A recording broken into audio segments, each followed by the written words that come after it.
You're listening to Be Radiant Radio. You are made of light and you are made to shine.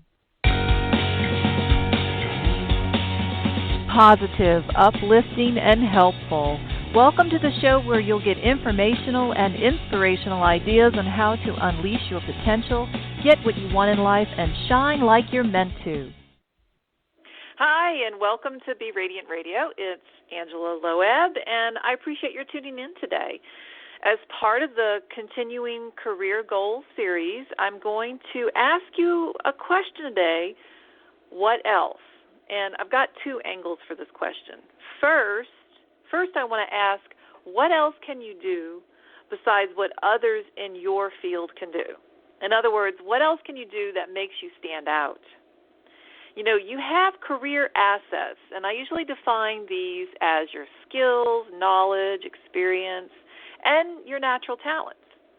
And determining your skills, now that's a pretty easy place to start. Skills are those things that you're very likely required to get some sort of training for, or maybe you teach yourself.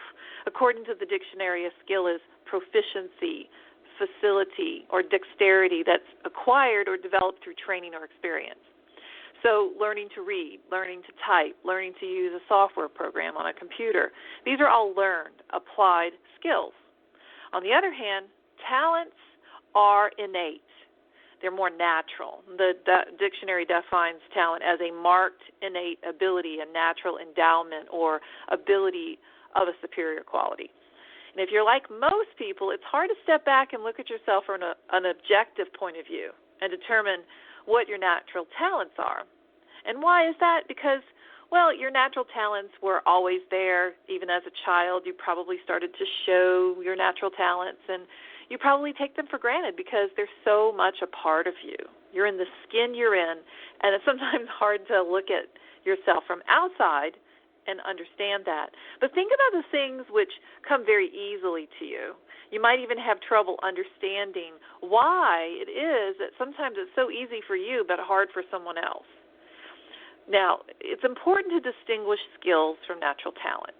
You have these raw natural talent, and you're really, maybe you never developed skills for those, so you might just have this natural talent in its raw state.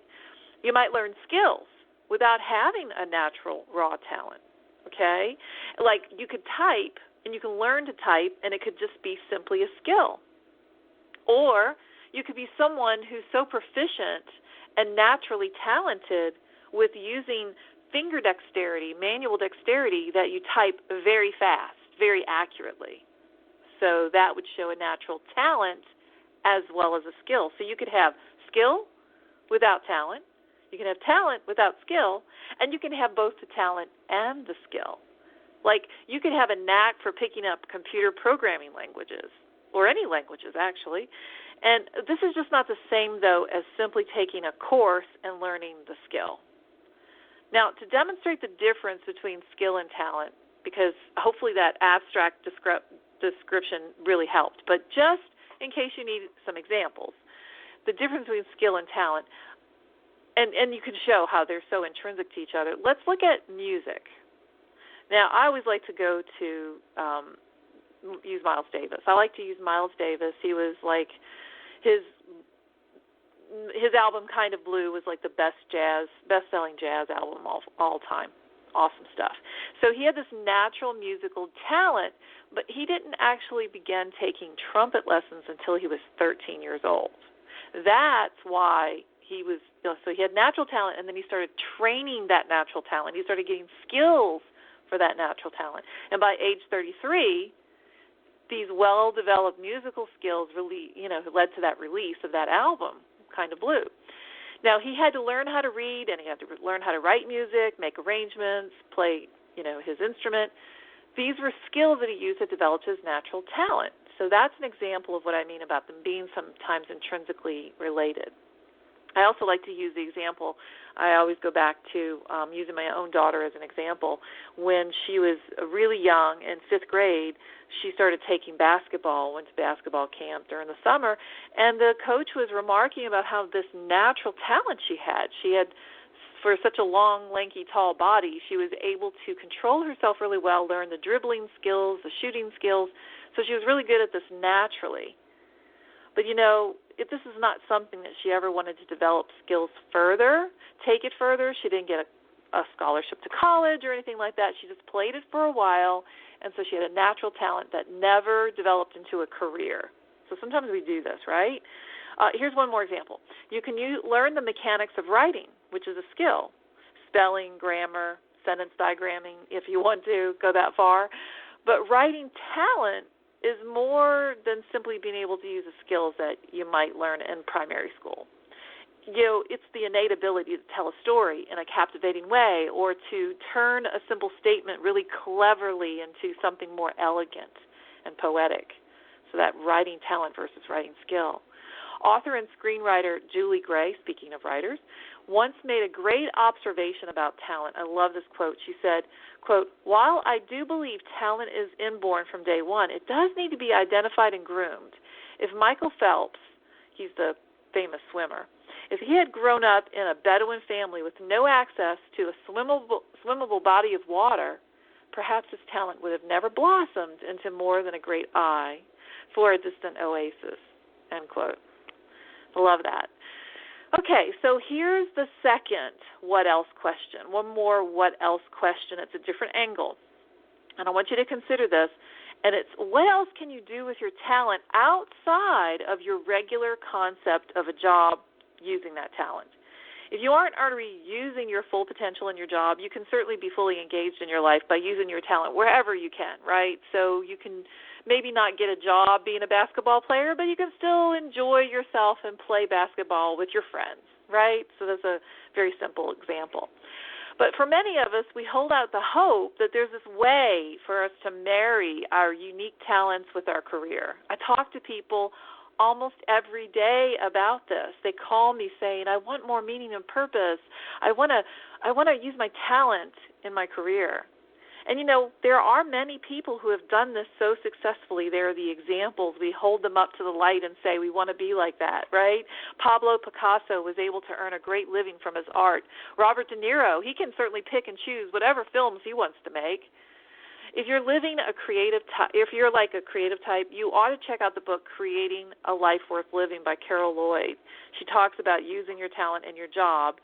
And in it, she makes the observation that, quote, "Some individuals seduced by the illusion of security and comfort become slaves to their day jobs and lose track of their original creative intention. Others live with intolerable, low-wage day jobs, sacrificing so much for their art that they cease to have lives," end quote. And she's so right. This is what happens. She says that if you're stuck in a day job that's preventing your creative growth, she suggests cashing in on your, quote, compulsions, your obsessions, and your playing bad habits. She gives an example of a performance artist who loved to do research on bizarre topics for his art.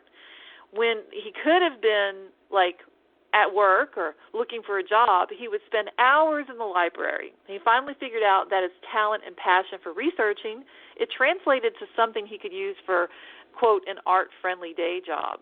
He ended up designing and teaching seminars on grant writing for artists, grant writing for nonprofits, and how to get scholarships for college. So this is a way for him to marry this.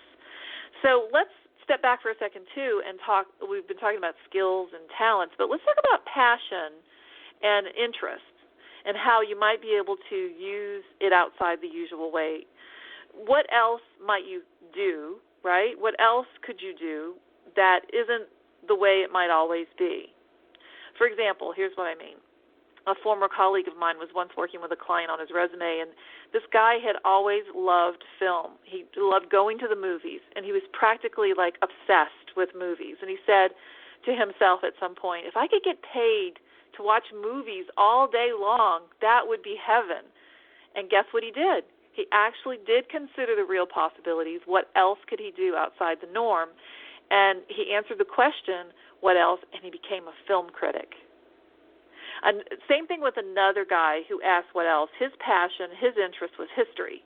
And he asked what could he do to get, like if he could get paid to read history books for all day long, that would be his version of heaven. And he had a talent. His voice was a good voice. And he put his interest and his talent together, and he got a job reading history textbooks aloud. So audio textbooks for the blind and sight-impaired students. So I ask you, what else can you do that you've not considered before? All right. So that's enough food for thought for today. Before I close, let me thank you again for spending a few minutes with me ruminating about career and pondering the question, what else?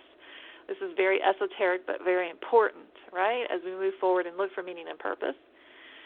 And if you're curious about my services, you want maybe some help figuring this out for yourself, you can, of course, work with me. I have this, and I do other programs. I have articles, books. You can check all that out by going to my About page. Just use AngelaLoeb.com to find me. And so that's it. Thank you so much. I appreciate your being with me. And until next time, I'm going to encourage you, like I always say, to keep on shining like you're meant to.